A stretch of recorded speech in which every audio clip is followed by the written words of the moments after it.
Hi students, कैसे हैं आप सब स्टूडेंट्स। क्वेश्चन नंबर 20 जब हम सोल्व कर रहे थे तो लाइट कट गई थी, जिसके कारण आप लोग को प्रॉब्लम हुआ होगा।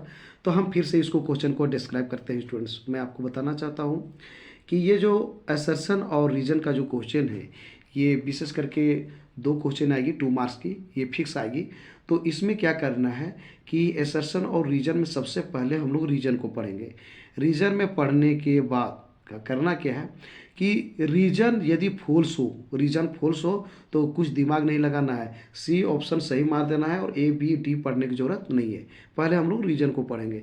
यदि रीजन गलत आ गया, फॉल्स हो गया, ये यानी कि ये ट्रू नहीं हुआ, तो हम लोग सी नंबर ऑप्शन करे मार लेंगे और इधर जो है ए बी डी देखने की ज़रूरत नहीं है। अब है, यदि ये रीजन सही हो, ट्रू हो, और ये फॉल्स हो जाए, ये ट्रू हो, इसको पढ़ेंगे उसके बाद आएंगे स्टेटमेंट पे। ये यदि ट्रू हो और ये फॉल्स हो जाए तो हम लोग डी ऑप्शन को सही मार देंगे, यानी सी डी कहानी खत्म है। लेकिन लेकिन क्या है, रीजन भी ट्रू हो और असर्शन भी सही हो, ट्रू हो, दोनों को ट्रू है। और दोनों जब ट्रू है तो हम ये देखेंगे स्टूडेंट्स कि ये दो इसमें से कुछ ऐसा चीज़ है जिसमें दोनों में फार्मूला सेम यूज हो रहा है, या फिर दोनों में सेम थ्योरम यूज हो रहा है, दोनों में स्टेटमेंट सेम है, या फिर दोनों में जो एग्ज्यूम कोई एग्ज्यूम सेम हो रहा है। मतलब किसी प्रकार का हम लोग को दोनों में कुछ कॉमन दिखाई पड़े, कंडीशन दिखाई पड़े, एक दूसरे को रिलेट दिखाई पड़े, या फिर यहाँ का चीज़ वहाँ यूज हो, है ना, या फिर ये जो चीज़ हम असर्शन यूज करेंगे इसके बिना काम न चले, है ना, मतलब इसका ज़रूरत यहाँ भी हो, दोनों में एकदम कहो हमको ज़रूरत सेम चीज़ का ज़रूरत पड़े। तो इस प्रकार से हम लोग ए ऑप्शन को सही मारेंगे। लेकिन ये भी सही है और ये भी सही है, ठीक है, दोनों सही है। तो देखेंगे कि इस जो हम रीजन बना रहे हैं इसका इसका जो रूल है बिना रूल का ही यहाँ पर बन गया, या फिर इसका कोई ज़रूरत नहीं पड़ गया, इसका जो असर्शन में रीजन का कोई ज़रूरत नहीं पड़ गया, तो वैसी स्थिति में हम बी मारेंगे। तो आप लोगों को समझ में आ गया होगा स्टूडेंट्स। अब हम बढ़ते हैं आगे।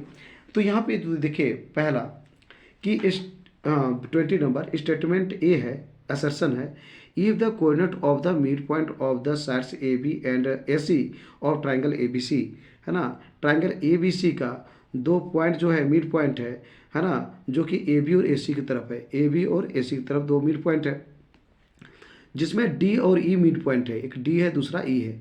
डी का कोऑर्डिनेट दिया है 3 और 5 और ई का कोऑर्डिनेट दिया है -3 और -3। कहता है respectively then B C equal to 20 unit. तो कहता है कि आप बताइए कि जो 20 यूनिट बी सी है वो मेरा होगा, ये सही है कि गलत है, चेक करना है। और रीजन में लिखा हुआ है the line joining the mid point of two sides of a triangle is parallel to the third side of equal to half of it. कहता है कि ये ट्राइंगल है, ट्राइंगल में जो मिड पॉइंट से जो लाइन सेगमेंट जो ड्रॉ किया जाता है लाइन, वो क्या होता है, इसका जो थर्ड साइड का पैरेलल भी होता है और ये जो होता है इसका आधा भी होता है। तो ये थ्योरम है, थ्योरम है, मिड पॉइंट थ्योरम है कि ये एक ट्राइंगल है, उसमें जो मिड पॉइंट को मिलाते हैं लाइन, वो पैरेलल लाइन का मतलब क्या कहते हैं, थर्ड साइड का पैरेलल भी होता है और आधा भी होता है। यानी कि इसको सोल्व करने की जरूरत नहीं, ये ऑलरेडी क्या हो गया, ट्रू हो गया, ठीक है, रीजन ट्रू हो गया। मैं बताया था पहले रीजन देखना है। यदि ये फॉल्स होता तो हम सी ऑप्शन को सही मार देते और आगे हम नहीं बढ़ते। अब क्या है, ए नंबर आते हैं एरस क्या बोलते हैं असर्शन में। असर्शन में मतलब इसको देखते हैं। कहता है कि एक ट्राइंगल है जिसका मिड पॉइंट डी और ई है, डी का कोऑर्डिनेट दिया हुआ है इतना और ई का कोऑर्डिनेट इतना दिया है, तो ये बी सी 20 होगा, ये आपको प्रूव करना है कि 20 होगा। तो हम क्या करेंगे स्टूडेंट्स, चूँकि डी और ई क्या है, ये मिड पॉइंट है, डी और ई क्या है, एक मिड पॉइंट है, तो डी ई मिड पॉइंट है, तो हम जानते हैं कि डी ई मिड पॉइंट है किसका, ए बी और ए सी का, तो क्या होगा, T D parallel B C होगा। क्यों होगा, तो बाय मिड पॉइंट थ्योरम से। मिड पॉइंट थ्योरम से क्या होगा, ये आपका ये डी पैरेलल क्या हो जाएगा, बी सी हो जाएगा, ठीक है। आप ट्राइंगल में आते हैं ए बी ए डी और ए बी सी, जब ये है ना, ये इसका पैरेलल होगा, डी बी सी के पैरेलल होगा स्टूडेंट, तो आपको पता होना चाहिए लाइन एंड एंगल से आप जानते होंगे कि कोरस्पोंडिंग एंगल इक्वल होता है ना। दो लाइन जब पैरेलल हो तो जब उसको ट्रांसवर्सल से इंटरसेक्ट किया जाता है तो कोरस्पोंडिंग एंगल इक्वल होता है, यानी कि A D E equal to होगा ए बी सी। साथ ही साथ आपको ये पता होगा इधर से भी वैसे ही ए ई डी इक्वल टू होगा ए सी बी, ये होगा इक्वल होगा। क्यों? क्योंकि ये कोरस्पॉन्डिंग साइड्स है। तो वही चीज़ कर रहे हैं। अब ट्राइंगल चलते हैं ए डी ई में और ए बी सी में। क्या देखें हम लोग कि ये दोनों ट्राइंगल में ए कॉमन है, इसके लिए भी ए है और ये बड़ा सा ट्राइंगल के लिए भी एंगल ए है, ये कॉमन हो गया। ए डी और ए ई डी मतलब यहाँ से ये एंगल और यहाँ से ये एंगल, छोटे ट्राइंगल के लिए ये और बड़े ट्राइंगल के लिए एंगल बी, मतलब डी और बी क्या हो गया? इक्वल हो गया। ये कोरस्पॉन्डिंग एंगल के कारण, क्योंकि ये दोनों क्या है? पैरेलल है, इसलिए कोरस्पॉन्डिंग एंगल क्या होगा? इक्वल होगा। उसी प्रकार से A E D equal to A C B, ये भी क्यों? तो कोरस्पॉन्डिंग एंगल के कारण। अब देखिए ये दोनों ट्राइंगल में ए सिमिलैरिटी रूल से दोनों ट्राइंगल क्या हो गया? सिमिलर हो गया। सिमिलर हो गया तो हम लिख सकते हैं जब दो ट्राइंगल सिमिलर होता है तो आपको पता होना चाहिए स्टूडेंट्स, उसके कोरस्पॉन्डिंग एंगल्स क्या होते हैं? इक्वल होते हैं। साथ ही साथ कोरस्पॉन्डिंग साइड का जो रेशियो होता है वो भी इक्वल होता है। तो ये एंगल तो ऑलरेडी है। अब हमको जब ये हो गया, सिमिलर हो गया, तो अब साइड पे हम जाते हैं कि जब ये दोनों ट्राइंगल सिमिलर है तो इसका कोरस्पॉन्डिंग साइड का रेशियो सेम होगा, यानी A D upon A B equal to A E upon E C, और क्या हो गया? डी अपॉन बी सी, ये आपस में इक्वल होगा। और साथ ही साथ जब मिड पॉइंट से बना हुआ है तो इसका रेशियो क्या होगा? 1/2 होगा। क्यों होगा? हम बता रहे हैं। मान लीजिए यहाँ से यहाँ 1 यूनिट है, मिड पॉइंट है, ये मिड पॉइंट है तो यहाँ से 1 है, तो इसका मतलब यहाँ से यहाँ भी 1 है। मिड पॉइंट ये है, यहाँ से यहाँ 1 है तो यहाँ से भी 1 होगा।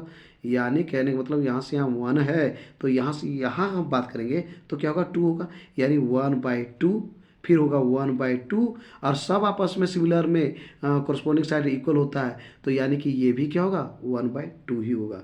अब देखना है स्टूडेंट्स, हमको जो है ये पता करना है, ये मेरा 20 होगा, ये पता करना है। तो हम इसको लेके चलेंगे D upon B C, D upon B C, यानी ये किसके इक्वल होगा? है ना? सॉरी, ध्यान दीजिएगा, यहाँ पे जो होगा आपका डी अपॉन बी सी, ठीक है। डी अपॉन बी सी का जो वैल्यू होगा 1/2 हो गया, तो D by B C equal to 1/2।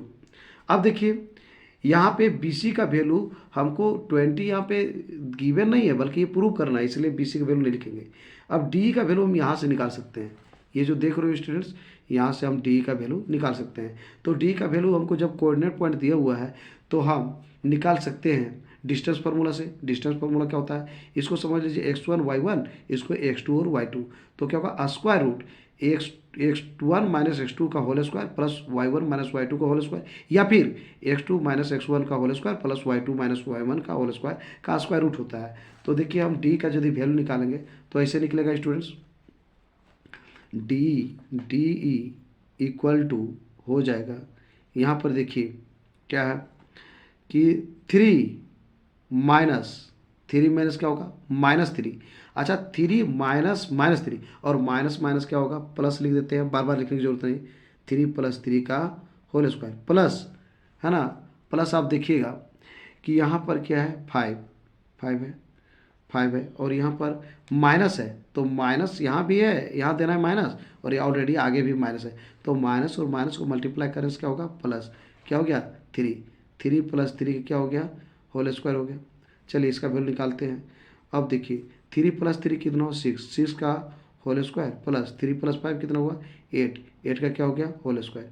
इसका वैल्यू क्या होगा? 6 6 जा 36, है ना, प्लस 6 6 जा हो गया 36, प्लस हो गया 8 8 जा कितना होता है? 64 हो गया स्टूडेंट्स। अब क्या है? ये दोनों को ऐड करेंगे, क्या हो गया आपका? 100 हो गया। 100 यानी कि जो है प्लस माइनस क्या हो गया? +-10। लेकिन आपको पता होना चाहिए स्टूडेंट्स कि ये डिस्टेंस, डी क्या है? एक डिस्टेंस है, और डिस्टेंस कभी भी नेगेटिव नहीं होता है, इसलिए डी का जो वैल्यू होगा वो क्या होगा? सिर्फ और सिर्फ 10 होगा, पॉजिटिव होगा। 10 हो गया। अब 10 ये क्या है? किस में दिया हुआ है? यूनिट में, तो ये क्या होगा? चूँकि 20 यूनिट में है तो 10 भी क्या होगा? यूनिट में होगा। तो ये जो है डी का वैल्यू हम रख देंगे 10। डी जहाँ पर है 10 रखेंगे, डी यहाँ पर है तो यहाँ पर रख देंगे हम लोग 10 बाई क्या होगा? B C, 10 by B C equal to होगा 1/2 हो गया। अब क्या कीजिए? क्रॉस मल्टीप्लाई कीजिए, बी सी इंटू 1 क्या होगा? बी सी इक्वल टू 10 × 2 क्या होगा? तो हो जाएगा आपका 20। मिला जुला के बी सी का वैल्यू 20 आ गया, जो कि क्या है? आंसर ये सही है। स्टूडेंट्स मैं आपसे अब बात करना चाहता हूँ कि आंसर ये सही है, यानी कि ये भी बोला था, वो भी सही हुआ, वो भी सही हुआ। अब हम बात करना चाहते हैं आपका लास्ट। ये कह रहा था पहला, ये तो सही हो गया, ये जो कह रहा था रीजन वो सही था। एसर्शन में आ जाते हैं, ये भी मेरा जो बात था वो सही है। अब देखना है क्या ये जो रीजन था उसका यूज हुआ, बिल्कुल हुआ। ये भी मिड पॉइंट थ्योरम को शो करता है, ये डिफिनेशन है, ये मतलब क्या बोलते हैं, थ्योरम है, थ्योरम का स्टेटमेंट है, और इस थ्योरम का यूज यहाँ पर हो रहा है, मिड पॉइंट थ्योरम का यूज हो रहा है। यहाँ पर हम चाहेंगे तो इस पूरी चीज़ों को यहाँ पर हम लिख सकते हैं, जहाँ पर हम लिखे, क्या लिखे कि बाय मिड पॉइंट थ्योरम, यहाँ पर पूरा इस चीज़ को हम लिख सकते थे, यानी कि इसका पूरा पूरी यूज यहाँ पे हुआ है। इसका मतलब ये हो जाएगा ऑप्शन ए। ऑप्शन ए फिर समझ लीजिए दोस्तों। यदि हमको सबसे पहले रीजन जाना है, रीजन जानने के बाद हमको देखना है रीजन में यदि फॉल्स है, रीजन मेरा फॉल्स हो तो हम सी नंबर ऑप्शन को करेक्ट मारेंगे। यदि रीजन ट्रू हो तो हमको चल जाना है एसर्शन में। एसर्शन यदि फॉल्स हो, ये ट्रू हो लेकिन ये फॉल्स हो, तो हम लोग डी ऑप्शन को करेक्ट मारेंगे, है ना। और कोई ऑप्शन नहीं देखना है हमको, सो कुछ भी नहीं देखना है। उसके बाद दोनों का दोनों यदि हमको ट्रू हो गया, दोनों ट्रू हो गया, रीजन भी और असर्शन में भी, तो देखेंगे कि क्या रीजन का जो चीज़ है असर्शन में यूज हुआ। यदि यूज हुआ तो होगा ए ऑप्शन, और यदि यूज नहीं हुआ तो होगा बी ऑप्शन।